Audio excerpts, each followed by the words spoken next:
감사합니다. 우리 이 시간에 옆에 사람 격려하는 시간인데 오늘은요 이렇게 한번 격려했으면 좋겠습니다. 세상에 사는 동안 우리가 참 수고도 많고 참 아픔도 많고 지난 1년 동안에도 힘든 시간도 많았지만 이렇게 옆 사람 격려하죠. 주님이 다 아십니다. 이렇게 한번.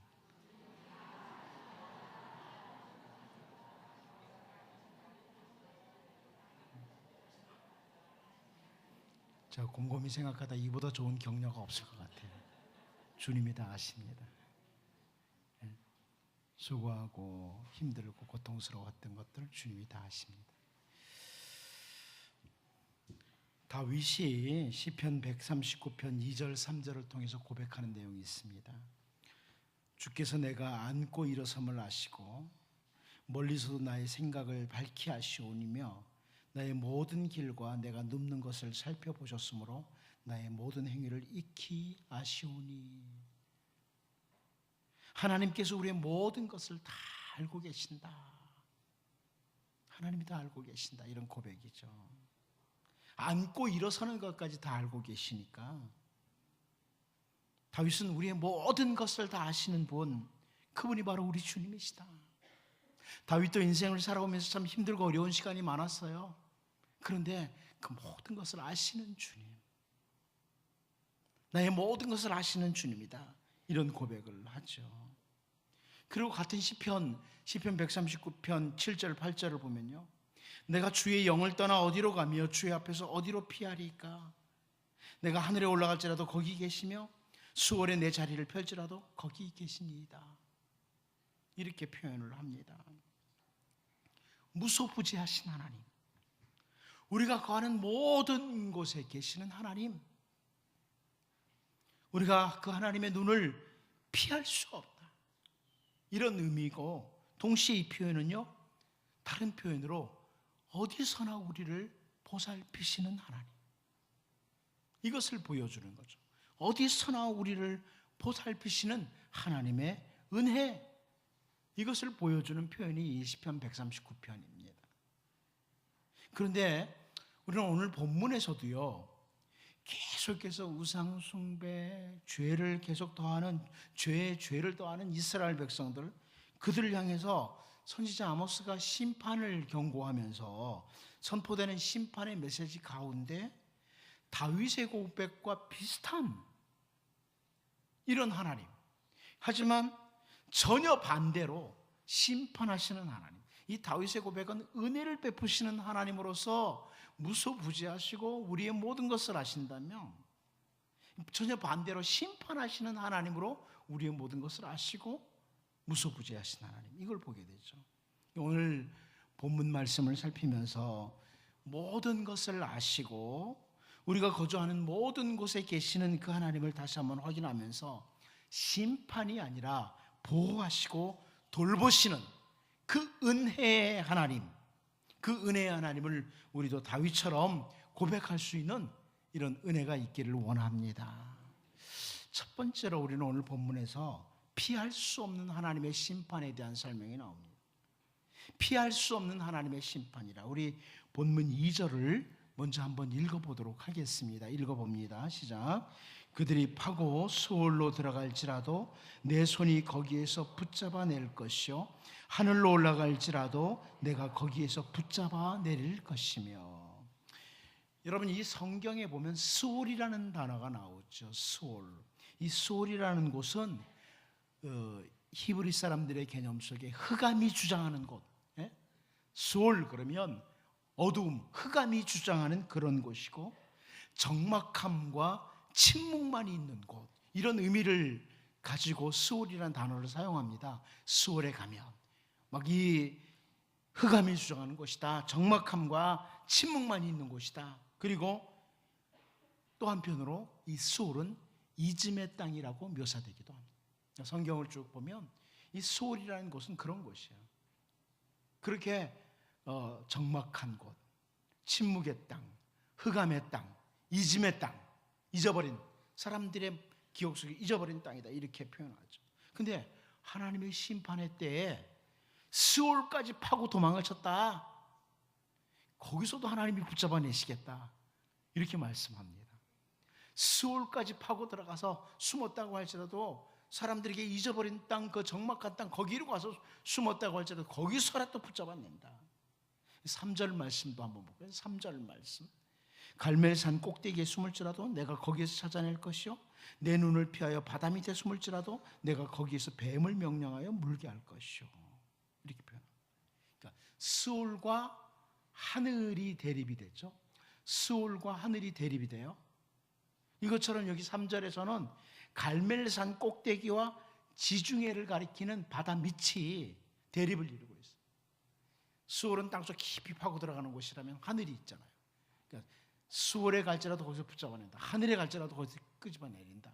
그런데 또 하나는 갈멜산 꼭대기에 딱 숨을지라도 거기서 찾아낸다. 그리고 지중해 바다죠. 바다 밑에 가서 숨을지라도 거기서 뱀을 명령해서 물게 한다. 이렇게 표현을 해요. 여러분, 갈멜산 꼭대기에 숨는다 그러는데요, 그 갈멜산 꼭대기 그 서쪽으로 가면 동굴이 약 2,000개가 된다고 합니다. 별로 놀라지도 않으시는데 한 산에 동굴이 2,000개가 있다고. 네, 엄청나죠. 이 표현을 선지자 아모스가 하는 이유예요. 약 2,000개 이상 되는 그 동굴, 어느 동굴에 숨었으면 어떻게 찾아냅니까? 못 찾죠. 그냥 사람들이 갈멜산에 가서 동굴 속에 숨으면 못 찾아내요. 그런데 갈멜산 꼭대기 어느 동굴에 가서 숨을지라도 내가 거기서 찾아낸다. 하나님이 이렇게 표현을 하고요. 그런데 또 하나님의 눈을 피해서 바다 밑으로 가서 숨는다고 할지라도 뱀이 물도록 할 것이다. 바다에 사는 어떤 괴물 이런 거겠죠. 그러니까 하나님께서 심판을 시작하시면 그 누구도 어느 곳으로도 숨거나 피할 수 없다. 이걸 보여주는 거예요. 하나님이 심판을 시작할 때 심판의 대상이면 피할 곳, 숨을 곳이 없다. 이 말씀입니다. 그러니까 여러분, 우리는 결코 피할 수 없는 심판의 날이 오기 전에 선지자 아모스를 통해서 주는 중요한 메시지가 뭐예요? 이제라도 하나님께로 돌아오라. 그 부분입니다. 이제라도 하나님께로 돌아오라. 여러분, 늘 하나님의 눈을 피해서 한번 숨어보겠다고, 하나님 심판의 버릇이라지 하고 숨어보겠다고 하는 이런 자가 아니라 늘 하나님의 은혜의 영역에서 하나님의 눈 안에서 발견되는, 하나님의 그 은혜의 호의의 눈 안에서 발견되는 이런 주의 백성들로 우리가 살 수 있기를 원합니다. 두 번째로 우리는 오늘 본문에서 복종할 수밖에 없는 것들을 보게 됩니다. 복종할 수밖에 없는 것들이라. 심판을 행하시는 하나님, 그 복종할 수밖에 없는 것들. 본문 3절 같이 한번 읽어볼까요? 같이 보겠습니다. 시작. 갈멜산 꼭대기에 숨을지라도 내가 거기에서 찾아낼 것이요, 내 눈을 피하여 바다 밑에 숨을지라도 내가 거기에서 뱀을 명령하여 물게 할 것이요. 수월이나 하늘에 가서 숨어도, 혹은 갈멜산 꼭대기에 가서 어느 굴에 숨어도 하나님께서 붙잡아 내신다고 표현을 하면서, 그런데 바다 밑에 숨었을 때는 뱀에게 물도록 명령하시겠다. 뱀은 우리가 생각하는 그 뱀이라기보다는 보통 바다의 괴물, 이렇게 보통 학자들은 바라봐요. 어쨌거나 바닷속에 사는 어떤 짐승이죠. 그것으로 하여금 물게 할 것이다. 이렇게 표현해요. 이어서 본문 4절 말씀도 보면요, 그 원수 앞에 사로잡혀 갈지라도 내가 거기에서 칼을 명령하여 죽이게 할 것이라. 내가 그들에게 주목하여 화를 내리고 복을 내리지 아니하리라 하시니라. 이렇게 말씀합니다. 또 한 가지 다른 건 뭐예요? 원수 앞에 사로잡혀 갈 경우, 그때를 언급하는데, 그 원수 앞에 사로잡혀 갔을 때 하나님은 칼에게 명령을 내리겠다. 그래서 죽이도록 명령하겠다. 이렇게 말씀을 선지자 아모스가 보여줘요. 이게 무슨 말입니까? 뱀은 살아있는 생물의 대표라면 칼은 무생물의 대표입니다. 그렇게 표현하는 거죠. 살아있는 생물 혹은 무생물.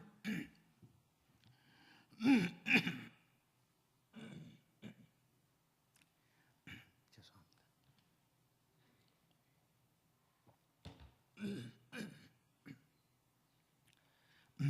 어떤 것이든지 생물이든 무생물이든지 그걸 통해서 심판하겠다. 그렇게 말씀하십니다. 살아있는 생물이나 무생물이나 다 하나님이 명령하시면 복종할 수밖에 없다. 이걸 보여주는 겁니다. 복종할 수밖에 없다. 북이스라엘 백성들이 하나님의 백성이면서 하나님 앞에 복종하지 않죠. 대조를 이루는 거예요. 북이스라엘 백성들은 하나님의 백성인데 하나님의 명령 앞에 복종하지 않아요. 그런데 하나님이 명령하시면 살아있는 생물 뱀이라도 무생물 칼도 하나님의 명령 앞에는 복종할 수밖에 없다. 이걸 보여주고 있습니다. 에스라 1장 2절 말씀을 보면요, 한번 앞에 있는데 읽어볼까요? 같이 한번 읽어보겠습니다. 시작. 바사왕 고레스는 말하노니 하늘의 하나님 여호와께서 세상 모든 나라를 내게 주셨고 나에게 명령하사 유다 예루살렘에 성전을 건축하라 하셨나니. 무슨 말씀입니까?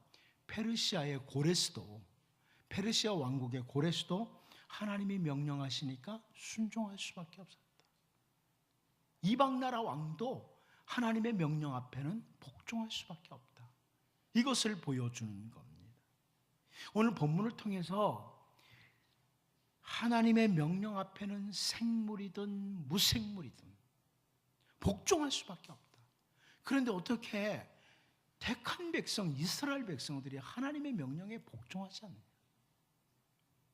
이걸 보여주는 걸 보면서 여러분, 나는 하나님의 말씀 앞에 진짜 순종하는 사람인가? 하나님의 말씀 앞에 순종하는 백성인가? 이것을 확인하고 심판의 길이 아니라 언제나 청종하는 자들로서 하나님의 은혜의 영역에 머무는 우리 모두가 될 수 있기를 원합니다. 마지막 한 가지 더 보면요, 복과 화를 주관하시는 하나님이시다. 이 부분을 우리에게 보여줍니다. 복과 화를 주관하시는 하나님. 우리 본문 4절 같이 한번 다시 봅니다. 시작. 그 원수 앞에 사로잡혀 갈지라도 내가 거기에서 칼을 명령하여 죽이게 할 것이라. 내가 그들에게 주목하여 화를 내리고 복을 내리지 아니하리라 하시니라. 자, 여기 주목하여라고 하죠. 주목하여. 내가 그들에게 주목하여. 하나님의 눈으로 정확히 살피신다는 이런 말씀이에요. 하나님의 눈으로 정확히 살피신다. 사람들이 아무리 서로 속이고 산다고 할지라도 하나님의 눈을 속일 수가 없다. 하나님이 주목하신다. 하나님의 눈을 속일 수는 없다. 하나님의 눈으로 정확히 바라보시고 계속 악의 길로 달려가는 그들을 결코 복이 아니라 화를 내리겠다. 이렇게 말씀하는 겁니다. 복이 아니라 화를 내리겠다. 여러분, 우리가 잘 아는 신명기 28장 말씀 있죠. 신명기 28장 1절 2절 말씀을 통해서 이런 말씀하세요. 네가 네 하나님 여호와의 말씀을 삼가 듣고 내가 오늘 네게 명령하는 그의 모든 명령을 지켜 행하면 네 하나님 여호와께서 너를 세계 모든 민족 위에 뛰어나게 하실 것이라. 네가 네 하나님 여호와의 말씀을 청종하면 이 모든 복이 네게 임하여 네게 이르리니. 이렇게 말씀을 합니다. 복을 주시는 분이 하나님이라고 확인이 됩니다. 복을 주시는 분은 하나님이시라. 이렇게 확인이 되죠. 그리고 신명기 28장 15절 16절도 우리가 잘 압니다. 네가 만일 네 하나님 여호와의 말씀을 순종하지 아니하여 네가 오늘 네게 명령하는 그의 모든 명령과 규례를 지켜 행하지 아니하면 이 모든 저주가 네게 임하여 네게 이를 것이니 네가 성읍에서도 저주를 받으며 들에서도 저주를 받을 것이요. 자, 이 두 군데 말씀을 통해 보여주는 게 뭐예요? 화, 복, 화. 이것을 주관하시는 분이 하나님이시라는 거예요. 복을 주관하시는 분도 하나님, 화, 저주를 주관하시는 분도 하나님이라. 이것을 신명기 28장에서 보여주죠. 이방의 사람들이 섬겼던 그 우상, 이방에서 온 우상이 마치 인생의 복을 주관하고 인생의 화를 주관하는 것으로 착각을 하고 우상 숭배에 이스라엘 백성들이 빠졌습니다. 하지만 실상 복과 화를 주장하시는 분은 하나님이시라는 거예요. 여러분, 사람들이 바다의 신 용왕 앞에 가서 막 재물을 놓고 절을 해요. 왜요? 복과 화를 주관하시는 분이 용왕님이라고 알아서 그렇게 생각하는 거예요. 심지어 큰 나무를 보고 그 앞에도 절을 하고 막 빌어요. 왜요? 사람의 복과 저주를 그 큰 나무가 주관하는 걸로 알아요. 그런데 그건 다 우상들이 그런 줄 알아요. 이스라엘 백성들도 마찬가지예요. 바알신, 이게 농경신이라고 생각한 거예요. 그래서 농사를 잘 짓는데 도와주는 것은 바알이고, 농사가 잘못되는 것도 바알이 우리에게 화를 내리는 것 같다, 이런 생각을 하는 거죠.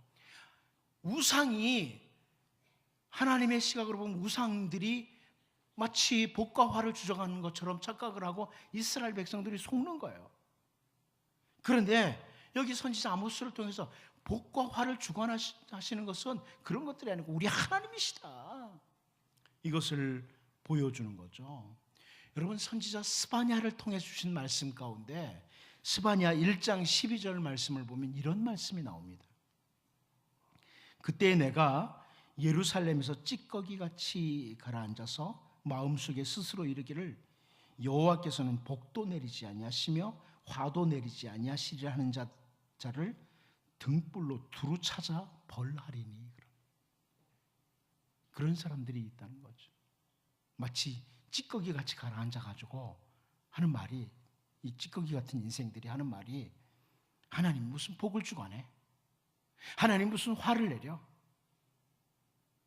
이렇게 말하는 무리들이 있는데 그들을 등불로 두루 찾아서 벌하겠다, 이렇게 말씀을 하는 거죠.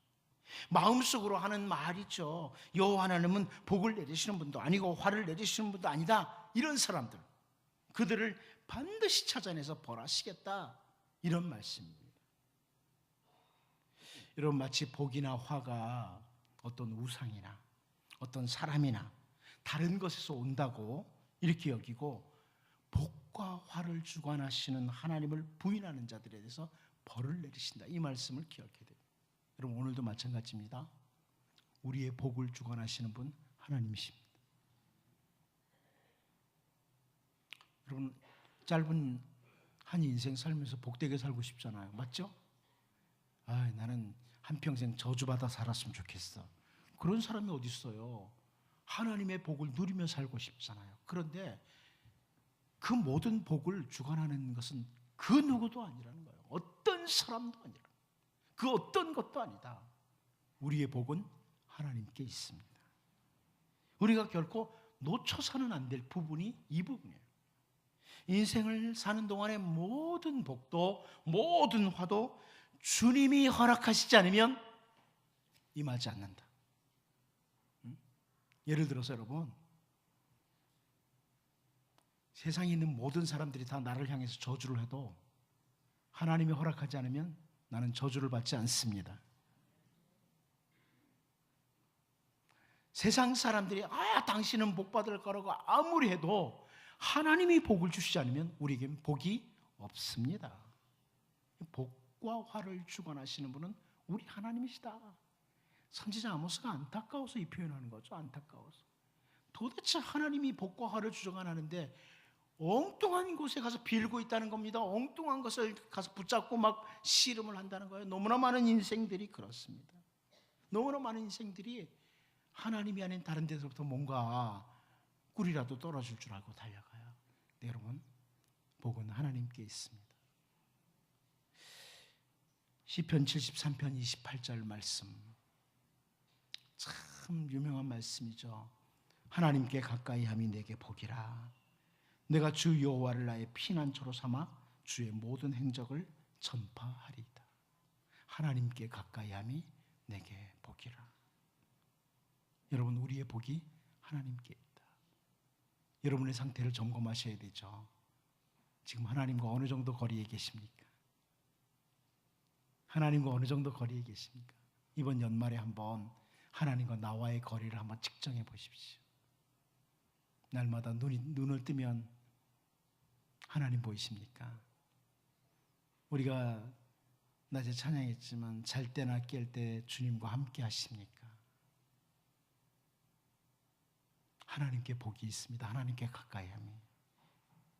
역으로 우리가 계속 죄의 길을 가면 화를 주시는 분, 심판자가 바로 하나님이시다.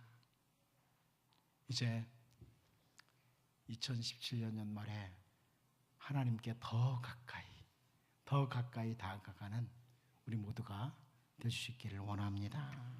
시간 같이 한번 합심해서 기도하겠습니다. 이 시간 기도할 때 하나님의 눈, 하나님의 심판은 우리가 피하려고 한다고 피할 수 있는 게 아닙니다. 언제나 하나님의 은혜의 영역에 머물 수 있는 이런 하나님의 사람이 되도록 기도하면 좋겠습니다. 주여, 저는 하나님의 눈을 피하겠다고 그런 게 아니라 언제나 하나님의 은혜의 영역, 하나님의 눈 안에 있는 이런 백성으로 살게 해달라고 기도하고요.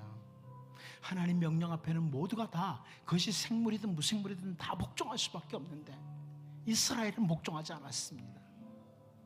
하나님, 언제나 하나님 말씀에 청종하는 백성 되게 해달라고, 그래서 은혜의 영역에 머무는 백성 되게 해달라고 기도하고요. 우리의 복은 하나님께 있습니다. 하나님, 좀 더 하나님께로 가까이, 이전보다 더 하나님께로 가까이 나가는 이런 저의 삶이 되게 도와주십시오 하고 시간 같이 한번 기도하겠습니다. 하나님, 우리 아버지, 이 시간 하나님 앞에 기도합니다. 결코 하나님의 심판을 피할 수 없는데 하나님 아버지, 우리가 결코 하나님의 그 심판을 피할 길이 없는